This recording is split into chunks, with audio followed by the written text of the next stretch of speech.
En nuestro encuentro de hoy de la Cátedra de Humanismo Digital, vamos a entrar en un tema que a mí realmente me parece fascinante y es el humanismo digital como tal.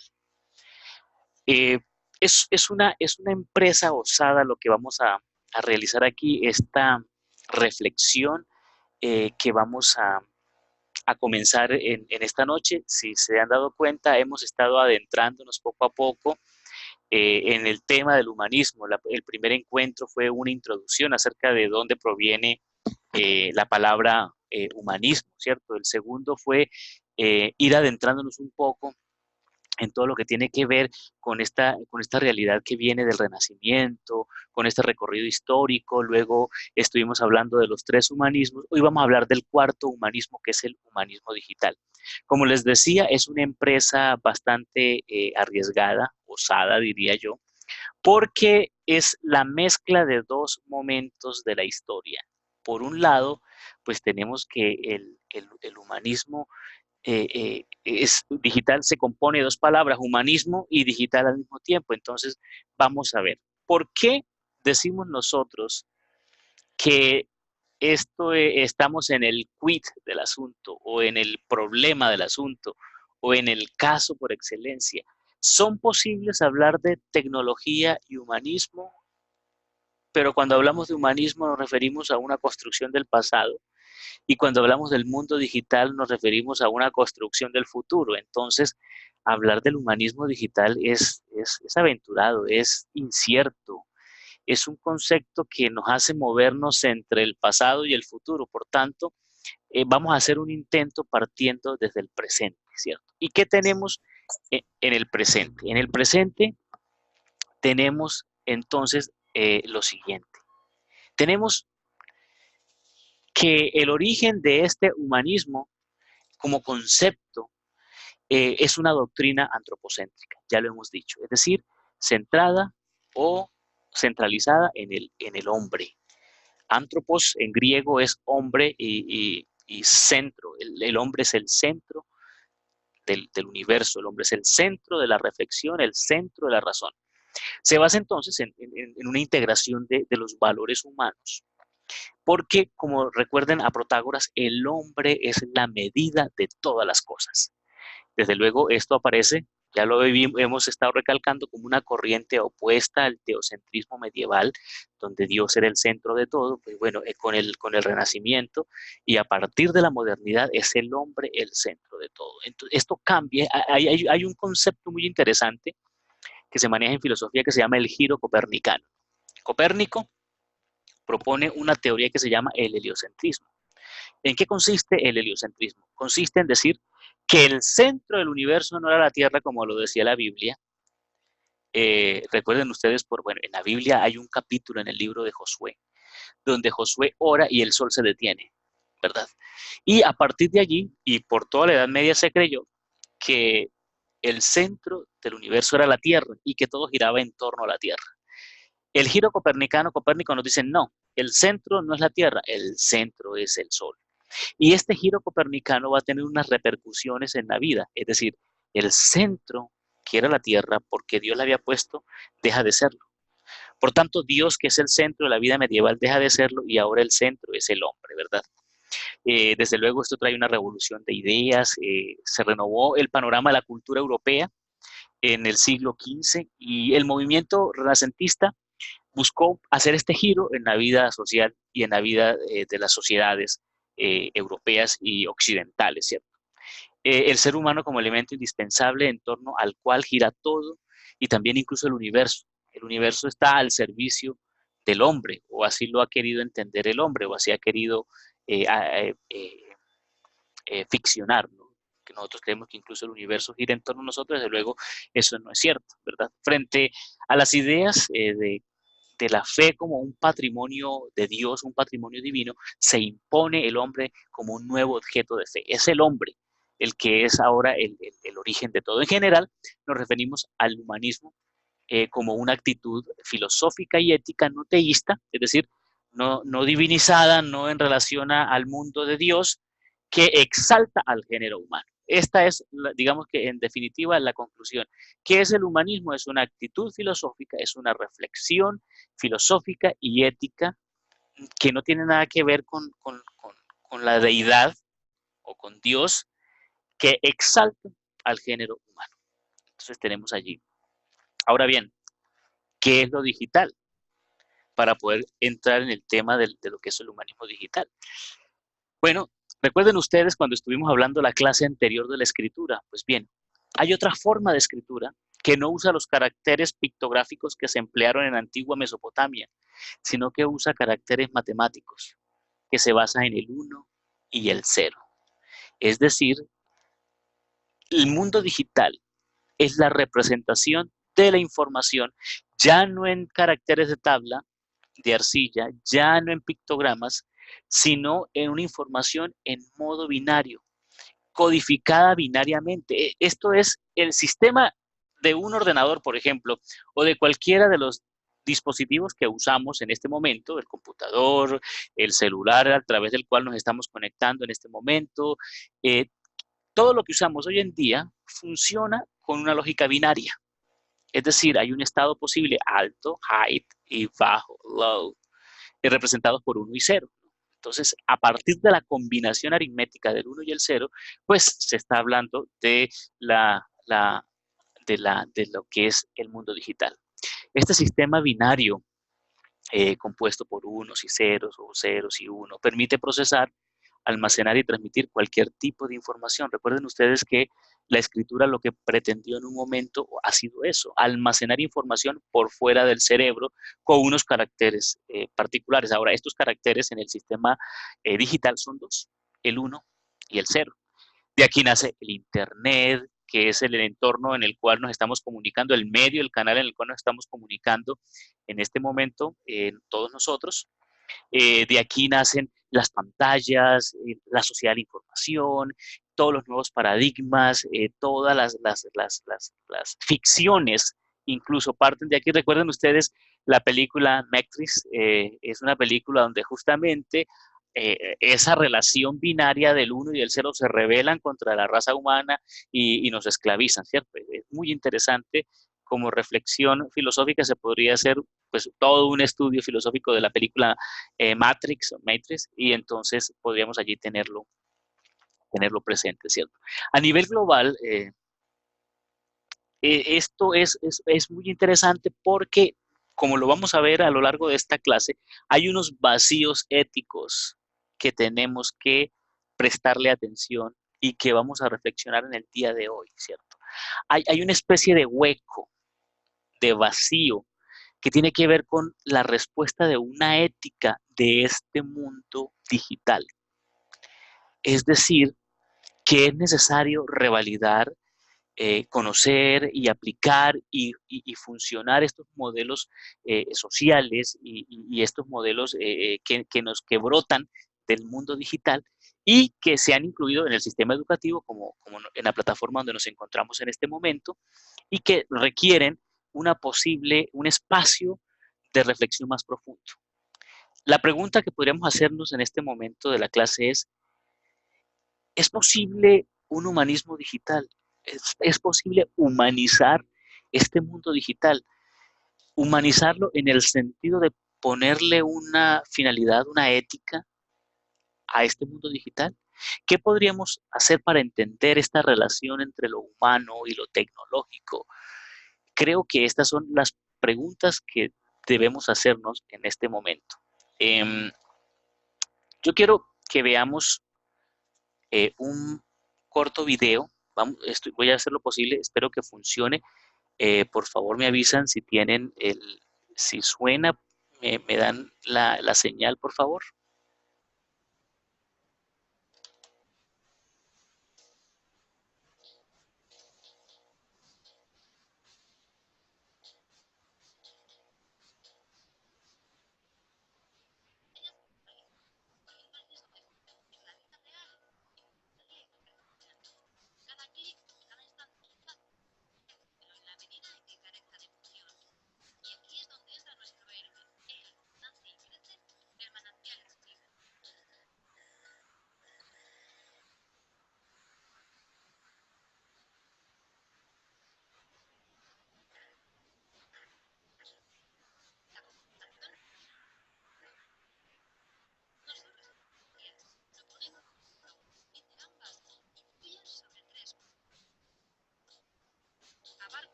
Bueno, ahí teníamos este corto video muy interesante.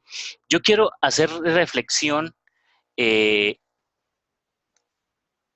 quiero hacer una reflexión en torno, qué lástima que no se escuchó bastante bien como se quería. Lo pueden buscar ahora, o yo les puedo mandar el enlace para que lo puedan visualizar cuando les deje el video de la clase.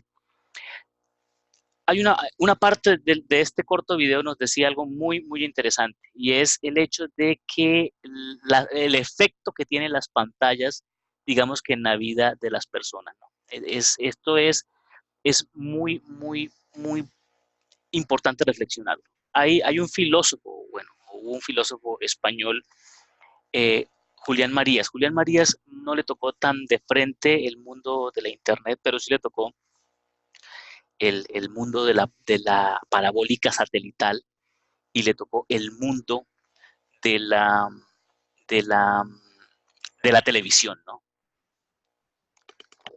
Este mundo de la televisión, dice Marías, lo que hace es ficcionar de tal manera la realidad que la realidad comienza a perder peso.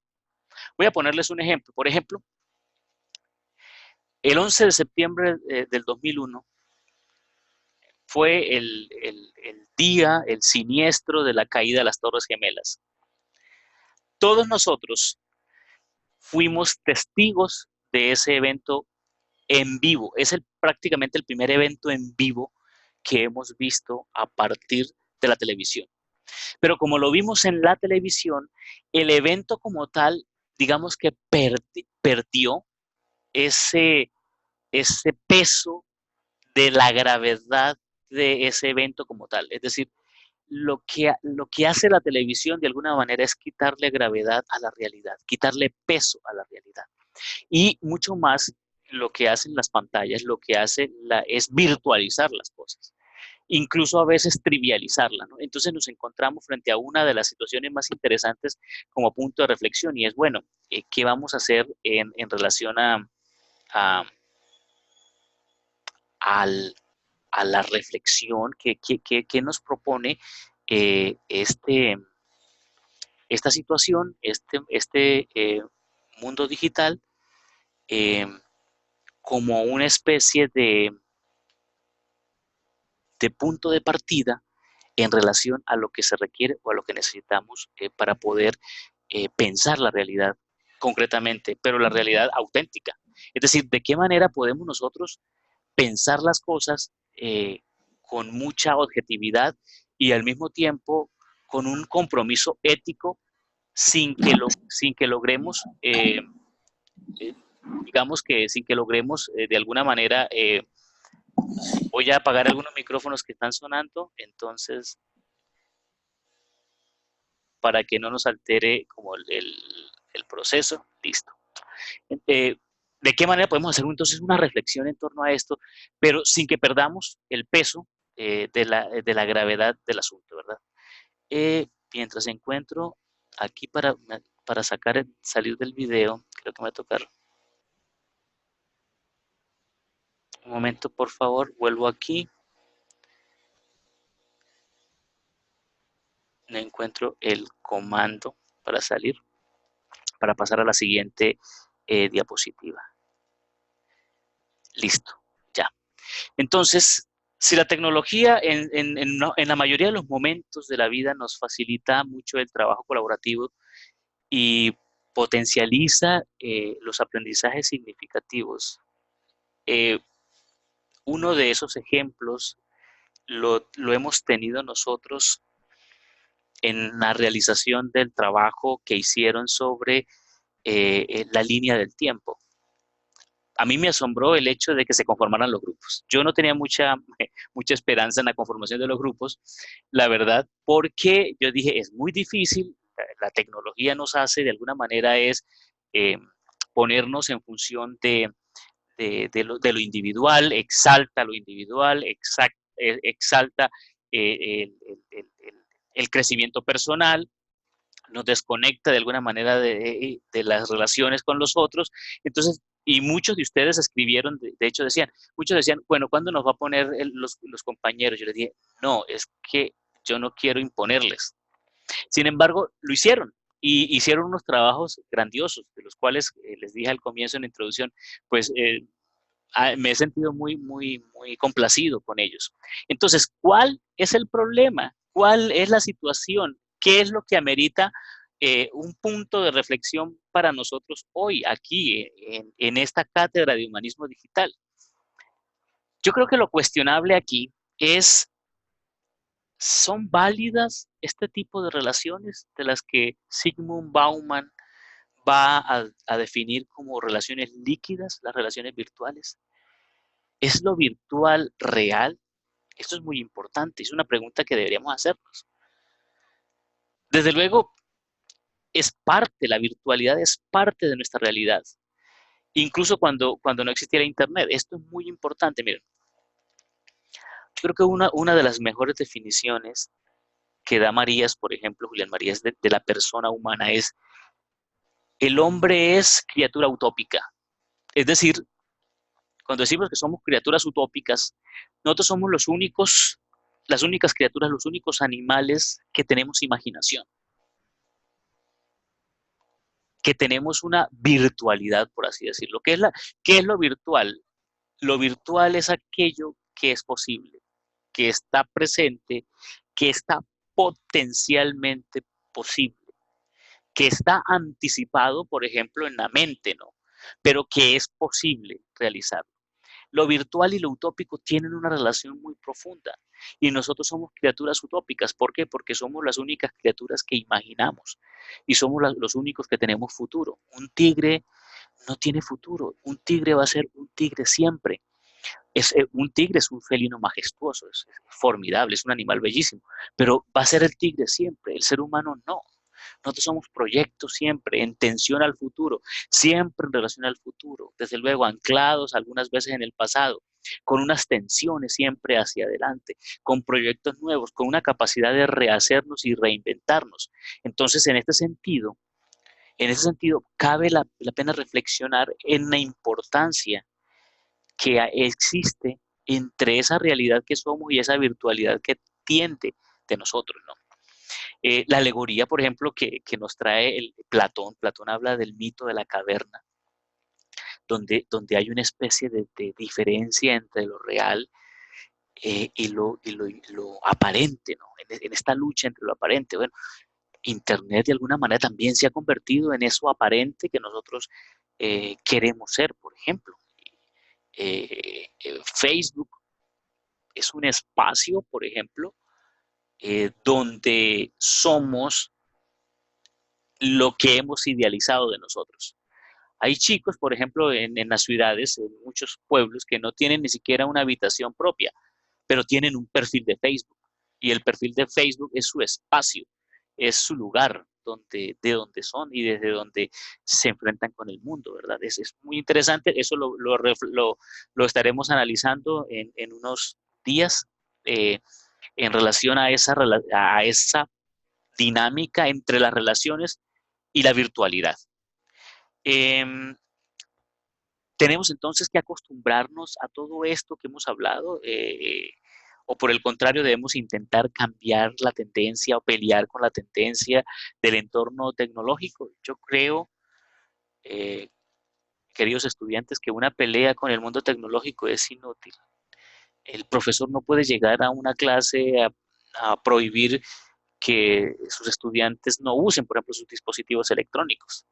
Eso, o sea, eso tiene que enfocarse la educación, por ejemplo, hacia una orientación de los usos adecuada incluso para nosotros, ¿verdad? Adecuada de los instrumentos tecnológicos, siendo muy claro de cuáles son esas ventajas y esos inconvenientes y qué pesa más de los dos, cuáles, si las ventajas o los inconvenientes, o cuáles son los objetivos que pretende alcanzar esto como nivel humano, es decir, de qué manera se puede regular esta tecnología, ¿no? Esto es importante. Eh, por tanto, es necesario ampliar el horizonte de nuestra reflexión y se hace necesario reflexionar sobre esta revolución tecnológica que ha llevado a unas transformaciones tan radicales de nuestro pensamiento, al punto de que probablemente muchos de nosotros no podamos contemplar la realidad sin la virtualidad. Somos entonces el Homo technologicus, somos entonces este tipo de animal tecnológico, este hombre tecnológico. Eh, Desde luego, pues, nuestra época está caracterizada por el dominio de esta especie, ¿no? Es decir, el mundo actual está dominado y ha sido devastado por el Homo sapiens. Y el Homo sapiens ejerce un control sobre el planeta Tierra, eso no es ajeno, y que pues, esto ha llevado a muchos autores a reflexionar sobre el tema y afirmar, por ejemplo, que nos encontramos en una etapa a lo que los antropólogos y los historiadores han llamado el antropoceno, ¿verdad? Pues supuestamente nosotros estamos en el Holoceno, ¿no? Pero hay un autor en particular que ya les he mencionado en algunas ocasiones, es Yuval Noah Harari. Él en el 2016 sacó un libro que se llama Homo Deus. Y en este libro destaca que desde hace 70.000 años ya vivimos en una época que él llama el Antropoceno, aunque como les dije, oficialmente se llama el Holoceno, ¿no? Pero según este autor, según Yuval Noah Harari, se ha convertido desde hace muchos milenios en el factor de cambio, es decir, es el Homo sapiens el que ha logrado alterar y cambiar todo, el entorno, el mundo ecológico, el planeta en general. Y esto ha hecho creer que somos los dioses dominantes, los dueños de la creación, ¿verdad? La definición del ser humano como el homo tecnológico es importante tenerla en cuenta en el contexto de lo que la filosofía ha reflexionado en torno al ser humano. La filosofía a lo largo de la historia pues ha elaborado muchas reflexiones y conceptos, como por ejemplo, la filosofía ha dicho que Aristóteles ha dicho que el hombre es un animal racional, por ejemplo. También ha dicho que es un animal político. Descartes ha dicho que el ser humano se compuesta de una res extensa, que es el cuerpo, y una res cogita, una cosa que piensa. Eh, también se ha dicho de que el hombre es como una especie de máquina. También hemos dicho que el hombre es espíritu encarnado, como lo dice Javier Zubiri. O también hemos dicho que el hombre es un animal simbólico. Entonces, ha habido una cantidad de definiciones dentro de la cual se incluye la definición de la tecnología como algo esencial a los seres humanos y pues que le hace particular la tecnología. Nosotros somos los únicos, o digámoslo de esta manera, somos los únicos animales que hemos hecho un desarrollo tecnológico distinto del que ha hecho el resto de los animales. Los simios, por ejemplo, también emplean algunas herramientas, pero no con la finura y el desarrollo que lo ha hecho el hombre, ¿cierto? El desarrollo tecnológico, pues, en el ser humano, en el Homo sapiens, ha sido supremamente rápido, ha sido increíble. Eh, las consecuencias, por ejemplo, de los efectos de la tecnología en nuestra vida son importantes.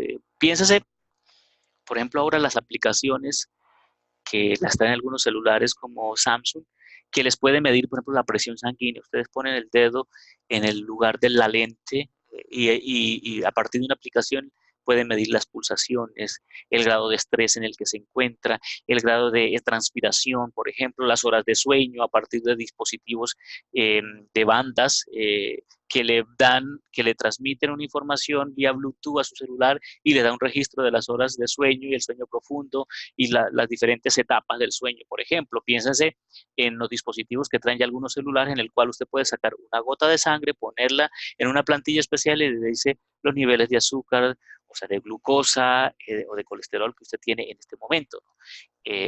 Piénsese, por ejemplo, en, en las actualizaciones de los mapas de Google Maps, por ejemplo, donde le está diciendo que en la ruta que usted va en ese momento, en el vehículo que está conduciendo en la moto, le comienza a indicar que a 500 metros hay un trancón o hay un accidente. O sea, y esto en tiempo real, esto es fascinante. Entonces se puede prácticamente hacer una historia de la humanidad basada en la invención de diferentes aparatos tecnológicos que el Homo sapiens ha ido desarrollando durante milenios, desde el fuego, pasando por la rueda, hasta los drones, por ejemplo. No, esto es importantísimo. Entonces, la evolución tecnológica, la evolución digital plantea ahora unos retos y unos momentos de análisis que valdría la pena por lo menos pensar o mencionar aquí, ¿cierto? Y tiene que ver con las transformaciones, con los transhumanismos. Vamos a dedicar una clase a hablar de los transhumanismos, es decir, aquellas realidades exteriores a nosotros que van a ser parte de nuestro cuerpo, que se van a incluir retinas, brazos, reemplazo de partes del cuerpo por partes biónicas, cirugías, detenimiento del envejecimiento, por ejemplo, detenimiento de las enfermedades, nanotecnología para el tratamiento del cáncer y de otro tipo de enfermedades. En todos los países, por ejemplo, desarrollados, existen marcos de regulación de la investigación tecnológica y la investigación digital. Y la comunidad científica generalmente trabaja en tres aspectos. Esos tres aspectos son que se deben respetar, son tres principios que se deben respetar y a partir de los cuales parte una reflexión ética. Uno es el respeto a la dignidad humana y eso tiene que ver con los experimentos en fetos, en células madres, etcétera. El otro es la protección de los animales y la conservación del medio ambiente, sería el tercero, ¿no? Sin embargo, pues no está claro si esos tres principios en verdad se cumplen en estos proyectos de investigación y en estas situaciones en que estamos viviendo. La cuestión reflexiva que nos propone esta relación entre el humanismo y el mundo digital es una cuestión que tiene que ver con la ética y la política. Y que ahora nos interesa plantear, y es que, ¿qué ganamos los seres humanos con todas estas tecnologías destructivas? Por ejemplo, si es posible, por ejemplo, pasar de relaciones internacionales en la construcción de la paz y no en una amenaza nuclear o no en un dron especializado que lanza unos misiles dirigidos a distancia y que no necesita un piloto, por ejemplo. O sea, esto tendríamos que pensar y reflexionar en torno a todo este mundo digital que nos está rodeando y que requiere de nosotros una reflexión. Hemos llegado entonces a una primera conclusión y es que la naturaleza humana no es algo fijo, sino en construcción. A mí me llama mucho la atención esto. Marías, por ejemplo, decía que la naturaleza humana es la no naturaleza. Es decir, el ser humano se siente cómodo con lo no natural, con lo no inorgánico. Por ejemplo, pienses en el calor. Vamos a pensar en el calor. ¿Cómo se mide qué es el calor? El calor es una onda expansiva. ¿Y cómo nosotros manipulamos o medimos el calor? A través de un termómetro, ¿cierto? Pero el termómetro, ¿qué es? Es una columna que va con números que está en grados o centígrados o Fahrenheit, dependiendo de donde nos encontremos, y es una columna de mercurio, de alcohol, que a partir de la presencia del calor o del frío, depende de que suba en la línea métrica o descienda. En otras palabras, una onda que es expansiva, que se mueve de manera circular, nosotros la convertimos en una línea vertical. Entonces, el ser humano es esto. Nosotros amamos lo no natural. En esto se equivocó Rousseau cuando decía que el hombre nace bueno por naturaleza y que la sociedad lo corrompe. No, esto no es cierto. Y Rousseau decía que había que volver al estado natural. Volver al estado natural es volver al estado de barbarie. Y el hombre es menos bárbaro en la medida en que es más artificial, en que es más refinado, por ejemplo. Hablamos, por ejemplo, de educación en la mesa en la medida en que usted no coma con la mano como el primer hombre, el Homo sapiens sapiens de la estepa de la sabana africana, sino que coma con cubiertos, por ejemplo. Que pase el líquido no con el agua que mete en la mano, en la cuenca de la mano y del río, sino que toma el agua con gas que le sirven en un restaurante, por ejemplo. Entonces, es importante entender que la naturaleza humana no es algo fijo, estático, sino que es una construcción que todo el tiempo se está renovando, se está modificando y está creciendo. Vamos entonces a entrar a las conclusiones para dar espacio a las preguntas y para adentrarnos, digamos que en este espacio de reflexión. La primera conclusión, o dependiendo de esto que hemos dicho, ya mencionamos que la naturaleza humana es dinámica y por tanto eh, se está construyendo y si la naturaleza humana es dinámica y se está construyendo, por tanto, nuestra reflexión también tiene que ir cambiando con los tiempos, ¿no? Entonces, tendría sentido hablar de humanismo digital si no si no despertamos la conciencia sobre, primero, los usos que el hombre debe dar a la tecnología. Es decir, usarla para tender puentes entre los seres humanos, entre las comunidades. Por eso, esta imagen que ustedes ven al fondo, hay un vacío, ¿cierto? El mundo tecnológico lo que nos tiene que permitir es crear ese puente que vincule y que permita la comunicación entre los seres humanos. ¿Para qué? Para cooperar, para colaborar en un mundo mejor. Si el mundo tecnológico nos aísla de la comunidad, de la vida familiar, entonces aquí tenemos un problema ético sobre el cual reflexionar. Es que no somos islas, somos pedazos de continente, ¿cierto? Trasladar esto que hemos hablado a otros niveles, por ejemplo, en la escuela, en la formación del docente, en el establecimiento de una ética válida para el avance, por ejemplo, de la robótica, de la biotecnología, por ejemplo. Eh, yo les he dejado en la actividad para esta semana, les he dejado una entrevista, la primera parte de una entrevista a Yuval Noah Harari, eh, muy interesante, está en dos partes, la primera es de 25 minutos, la segunda de 23 minutos, total 48 minutos, pero muy, muy interesante, prácticamente se resumen del libro. En esta entrevista, Yuval Noah Harari dice, por ejemplo, los avances que han habido en que se toma, por ejemplo, una medusa del mar fluorescente, le quitan el gen de la fluorescencia, lo ponen a un conejo y el conejito pues va a aparecer, es un conejo verde fluorescente, ¿no? Es decir, este uso de la tecnología, estos avances, ¿qué sentido tienen? Aparte de poner un conejo verde y fluorescente. Es decir, habría que pensar un poco en estos niveles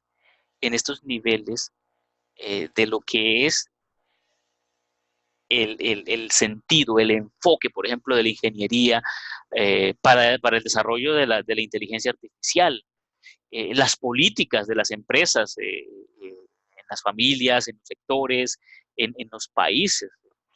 Si hay una de las grandes monstruos que ha tenido problemas legales en este momento, claro que hay unos vacíos legales tremendos también en esto, ha sido Amazon, por ejemplo, Google, que han empleado eh, eh, eh, inteligencia artificial para producir en nosotros el deseo de comprar cosas que no queremos, pero que no deseamos realmente, sino que a partir de la inteligencia artificial nos generan esos deseos, nos producen esos deseos. Entonces, por ejemplo, usted busca en Google, pone, no sé, qué sé yo, tecnología, pensemos en cámaras, ¿cierto? Y entonces de pronto, de un momento a otro, le va apareciendo en su perfil de Facebook eh, o en su perfil de Instagram eh, anuncios de cámaras digitales, por ejemplo, ¿verdad? Esto es una manipulación. Y es aquí donde también tenemos nosotros que hacer una reflexión seria frente al uso. Por eso la pregunta que les hacía en el foro es sobre el, el, el, el uso de la libertad personal.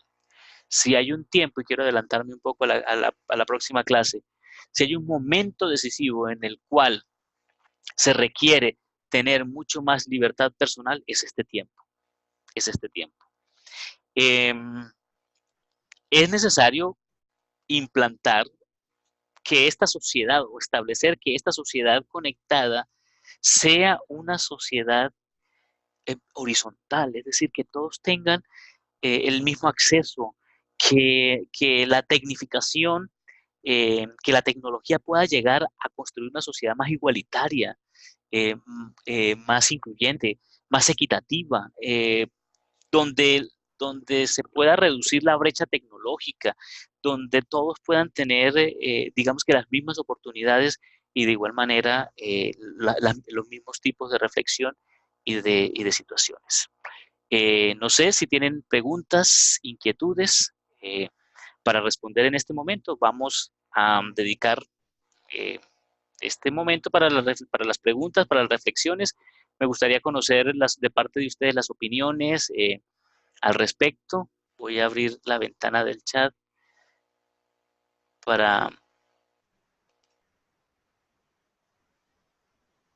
poderles ver las preguntas.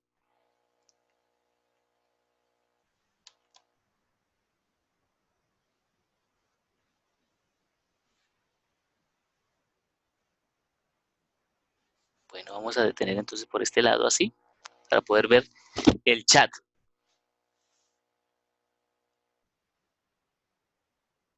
Bueno, me dice Dubán Henao sobre los vacíos éticos. Sí, resulta que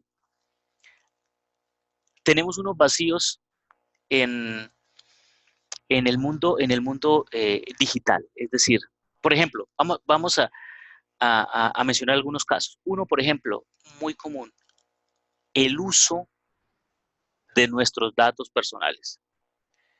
Es decir, muchas empresas, por ejemplo, Facebook ha sido denunciado justamente porque ha vendido datos de personas a empresas que lo han pedido. Y esto es una situación bastante grave. Es decir, tu privacidad, nuestra privacidad está amenazada justamente porque las empresas multinacionales que nos ofrecen estos servicios, entre comillas servicios, como lo es Facebook, Instagram, venden nuestra información a los mejores postores. ¿Para qué usan esto? Bueno, no quiero adelantarme a un cineforo que tenemos en el cronograma y que tiene que ver con un documental que lo van a encontrar ustedes en Netflix, sobre el que vamos a indagar. Es justamente esto, es decir, por ejemplo, las elecciones de los Estados Unidos se ganó aparte de qué, aparte de esos vacíos éticos que había que permitió la manipulación de la información para beneficio de, por ejemplo, en este caso, del republicano Donald Trump, por ejemplo. Las fake news, por ejemplo, es una de las cosas que es supremamente complicado manejar en la actualidad. ¿Por qué? Debido a que la gente no tiene claridad frente a lo que es mentira y frente a lo que es verdad, frente a la falseación de la realidad y frente a lo que es cierto, frente al hecho como tal. Nosotros tenemos una cantidad de interpretaciones de los hechos que no nos permiten tener una visión objetiva. Desde luego, no hay una regulación. Cuando hablo de vacíos éticos, es que no ha habido una regulación ética, por ejemplo, de estos alcances y que tal vez faltará mucho tiempo. Ahora, ¿cuál es el problema, Duvani y compañeros? El problema de esto es que al no haber una regulación frente a esto, pues los poderes, la política, nos pueden manipular a partir de la información que tienen de nosotros.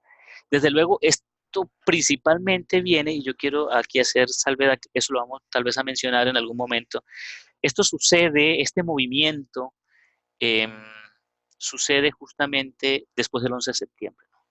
Después del 11 de septiembre hay una campaña para hablar del terrorismo y en esa campaña para hablar del terrorismo entonces viene toda una manipulación creada como un proyecto y una propaganda del miedo para poder manipularnos y tener control y dominio sobre esto. Porque el problema es que al haber vacío ético existe la posibilidad de que nos dominen.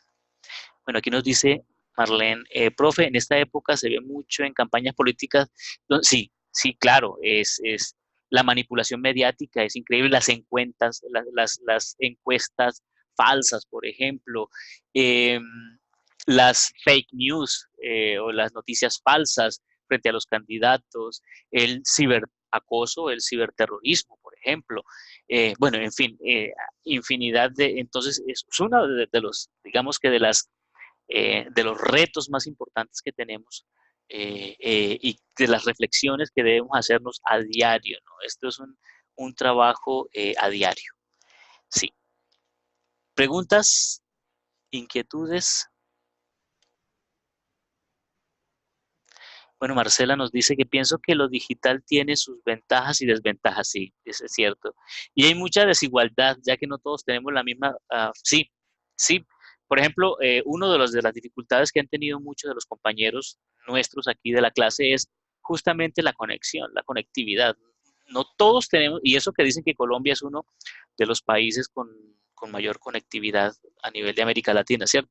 Pero eso no puede ser cierto cuando es un país tan profundamente desigual. Colombia es, creo que ocupa el puesto número 3 de los países más desiguales de toda América. Esto es una cosa horrorosa, es decir, con la riqueza que tenemos, no solamente a nivel de recursos, de biodiversidad y de recursos naturales, sino también de climas, de lugares culturalmente tan ricos, y sin embargo somos un país supremamente desigual, es cierto. Y justamente la tecnología, por ejemplo, eh, ¿quiénes pueden tener acceso a los mejores tratamientos, al detenimiento del envejecimiento, al control de las enfermedades mortales? Pues quienes tienen la tecnología o pueden pagar por ella, ¿verdad? Los pobres no van a tener acceso a eso, ¿cierto? O sea, si ustedes ven el documental completo, que se lo recomiendo, el que les puse en, el, en, el, en actividad para esta semana, para la semana 4, la actividad 4, sobre la reflexión en relación al humanismo, el documental de la entrevista a Yuval Noah Harari, lo van a ver, lo van a poder descubrir lo que probablemente nos pueda pasar en el futuro. ¿Alguien quiere comentar algo más?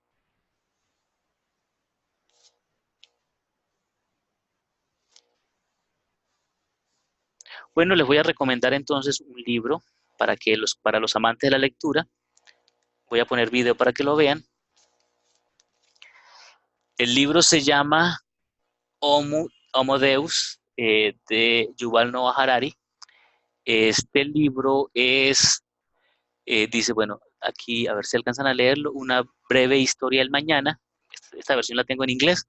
Es un libro del 2016 y en este libro Yuval Noah Harari, es un libro gordo como lo ven, pero es muy, muy interesante, lo encuentran en español fácil, no sé si está en línea, pero lo van a encontrar. Ustedes lo pueden, pues creo que lo pueden descargar ya, me imagino que ya se encuentra en la red. Y es un libro fascinante. Para los amantes de la ciencia es altamente recomendado. Recuérdenlo, Homo Deus de Yuval Noah Harari.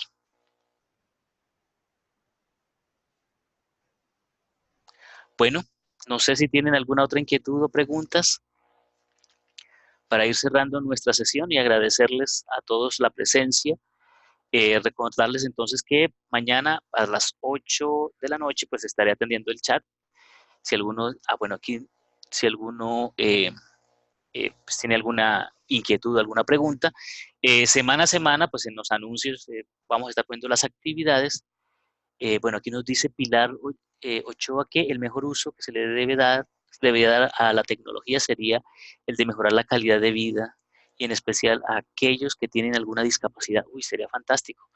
Em, entonces, sí, de hecho, bueno, ahorita se está trabajando mucho justamente en los tratamientos de enfermedades con nanotecnología, que vamos a hablar luego de eso. Vamos a tocar el tema por lo menos a nivel reflexivo. Sí, el problema es que no todos pueden tener acceso a esa mejora a la calidad de vida, ¿cierto? Y que el tener acceso a la información no es garantía de que tu vida sea mejor, ¿no? Es decir, si tenemos acceso a la información, pero no tenemos una formación tanto intelectual como ética frente a la tecnología, pues la misma tecnología se va a encargar de decidir por nosotros, ¿no? Que era uno de los puntos que yo les decía en la pregunta, es decir, el mundo está decidiendo ahora por nosotros y va a decidir. Lo que pasa es que eso lo vamos a discutir luego, hay que pensar nosotros hemos sobrevalorado la libertad humana, ¿cierto? Y la libertad, y hemos descuidado la estupidez humana. Y yo creo que hay que prestarle mucho cuidado a la estupidez humana porque el Homo sapiens es estúpido también. El Homo sapiens sapiens es estúpido. Nosotros somos estúpidos y, y si toda Alemania se embarcó y subió al poder a, un, a un asesino, como lo fue Adolf Hitler, ni qué hablar de Colombia. Entonces, imagínense, hay que tener mucho control, mucho cuidado sobre la estupidez humana. Creo que es uno de los aspectos que tenemos que reflexionar. Bueno, de todas maneras, muchas gracias por la atención, muchas gracias por la compañía, eh, gracias por la asistencia. En serio que les repito mi gratitud y mi fascinación por muchos de los trabajos que ustedes presentaron. Gracias por este espacio en el cual hemos compartido y pues seguimos desde luego en comunicación y contacto a través del chat, a través del correo electrónico. Buenas noches a todos y tengan una maravillosa semana y espero que disfruten mucho este tiempo y sobre todo que sigan disfrutando mucho esta clase de humanismo digital. Saludos.